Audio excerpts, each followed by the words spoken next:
सर्वप्रथम सम्मान करना चाहता हूं पूर्व विधायक प्रेम सिंह जी बाजोर का, जो एक अटल चट्टान है और उन्होंने शहीदों के लिए राजस्थान में जो किया है मेरे हिसाब से कोई कर नहीं सकता।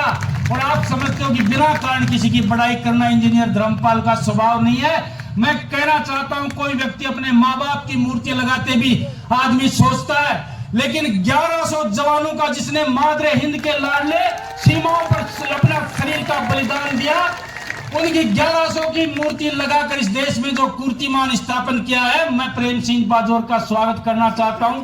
पूर्व विधायक है सुखकर्ण जी चौधरी, जो हमारे साथ साथी और सहयोगी के रूप में रहते हैं। दुर्भाग्यवश 419 वोटों से ये छोटी सी जीत बड़ी खलती है साथियों। पिछली बार अपन 957 वोटों से हारे थे। कभी मैं भूलना चाहा तो भी आपने भूलने नहीं दिया कि सुबह शाम तक यही कहते थे, ये और कर लेते वो और कर लेते तो ऐसे हो जाता। ऐसे हमारे थोड़े से दुर्भाग्यशाली रहे। सुखकर्ण जी चौधरी जी का इस किसान सम्मेलन में स्वागत करना चाहता हूं। मैं स्वागत करना चाहता हूं पूरी जनता और उपखंड खेतड़ी की तरफ से और राम कुमार पुरा की धरती की तरफ से केडी बाबर जी का पूर्व विधायक और हमारे यहाँ पर जो प्रभारी हैं उनका स्वागत करना चाहता हूं। हजारी लाल जी का स्वागत करना चाहता हूं। और निश्चित रूप से मेरे से कोई ना कोई गलती जरूर होगी, किसी का नाम जरूर छूटेगा, वो अगले मेले में बिल्कुल नहीं आएगा, ये बात है। इसलिए मैं सम्मानीय मंच कह के सबका सम्मान करना चाहता हूं, उपस्थित समुदाय का सम्मान करना चाहता हूं।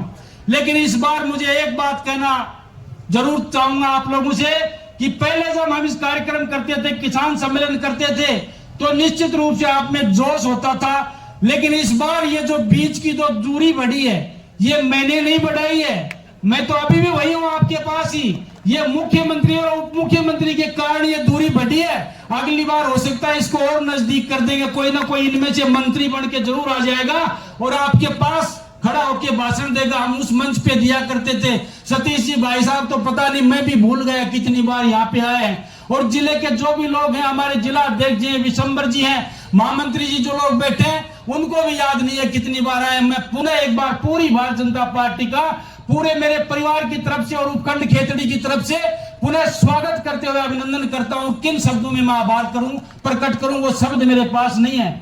मैं आप लोगों का किन शब्दों में आभार प्रकट करूं। 20 वर्ष का संघर्ष माननीय उप मुख्यमंत्री जी और भाई साहब सतीश जी, आप तो जानते हो 20 वर्ष तक कोई परिवार के व्यक्ति को भी नहीं पालता है। लेकिन मैं धन्यवाद देना चाहता हूं इस बुजुर्ग के आशीर्वाद को, इस नौजवान की ऊर्जा को और इस माता के अभिनंदन को कि 20 वर्ष तक लगातार मुझ पे आशीर्वाद रख के मुझे जिंदा रखने वाली ये खेतड़ी और नीम का थाना की जनता का कर्ज मैं इस जन्म में उतार नहीं सकता।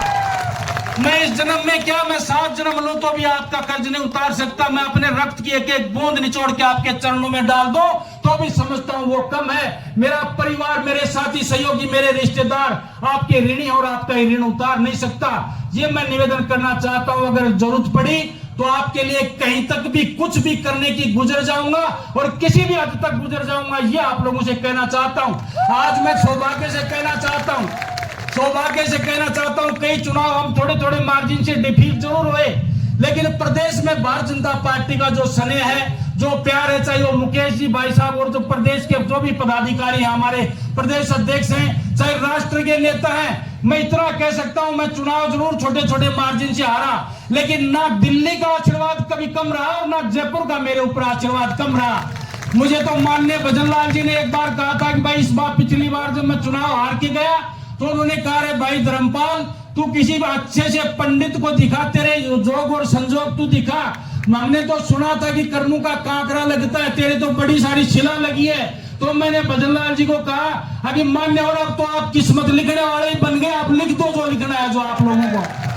इसलिए आप लोगों से मान और सम्मान के साथ इतना कह सकता हूं कि मेरे संपर्क और संबंध बड़े मधुर हैं। हम राजनीति से कोई काम नहीं करवाते हैं। हम अधिकारियों को भी कहते हैं प्रेम से काम करो, दिमाग पे बिना लोड लिए काम करो। पहले आप लोगों को भी पता है, लोगों को ये कहते थे, अधिकारियों को विपक्षी लोग कह के डराते थे, अगर इंजीनियर धर्मपाल जिस दिन विधायक बन गया तो आपको खा जाएगा और पता नहीं क्या हो जाएगा। मैं सबसे पहले मैंने यही कहा था एक मेरी सार्वजनिक मीटिंग में कि काम करो जनता के, आपको कलम की ताकत दी है और 5 वर्ष के लिए मुझे भी कलम की ताकत बख्शी है। किसी का भला कर सकते हो तो कर जाओ, वरना रिटायरमेंट होने के बाद में कोई नमस्कार भी नहीं करेगा। वो याद रखेगा कि जब आप सीट पे थे जब आपने क्या किया, दिन रात आपके बीच में रहेंगे, 24 घंटे आपके बीच में रहेंगे, जो बन पड़ेगा, जितना बन पड़ेगा।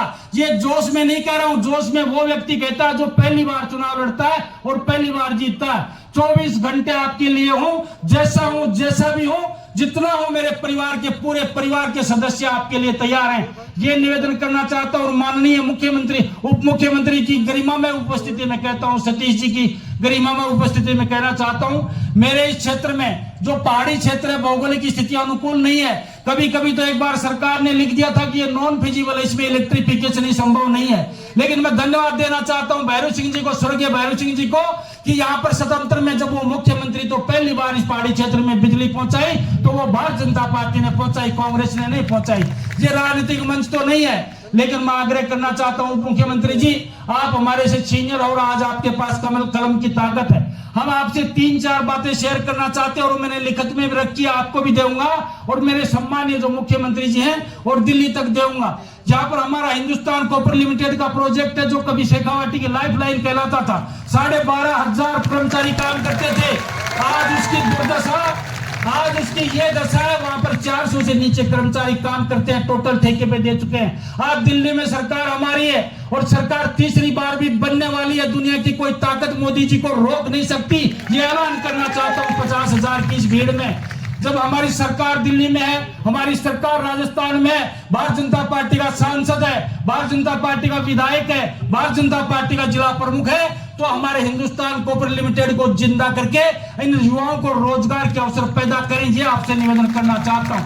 दूसरा, हमारे कई हजारों बीघा जमीन हमने रिको में एक्वायर की है, उसकी एनवायरमेंट क्लियरेंस आने वाली है, ईसी आने वाली है, जो दिल्ली में अटकी हुई है पिछले 6 महीने से। अगर उसकी ईसी आ जाएगी तो मैं समझता हूं यहाँ पर 10-12 हजार लोगों को, नौजवानों को काम मिल सकता है। ये कार्यक्रम आप करें। ईसी आने के बाद जमीन आउट हो चुकी है, जमीन एक्वायर हो चुकी है, यहाँ कारखाने लगे, चाहे छोटे लगे बड़े लगे, मेरे नौजवान को, मेरे भाई को, मेरे बेटे को नारनौल, जयपुर या उदयपुर नहीं जाना पड़े, यही खेतड़ी में रोजगार के अवसर उपलब्ध हो, ये मैं पुरजोर तरीके से आपसे मांग करना चाहता हूँ।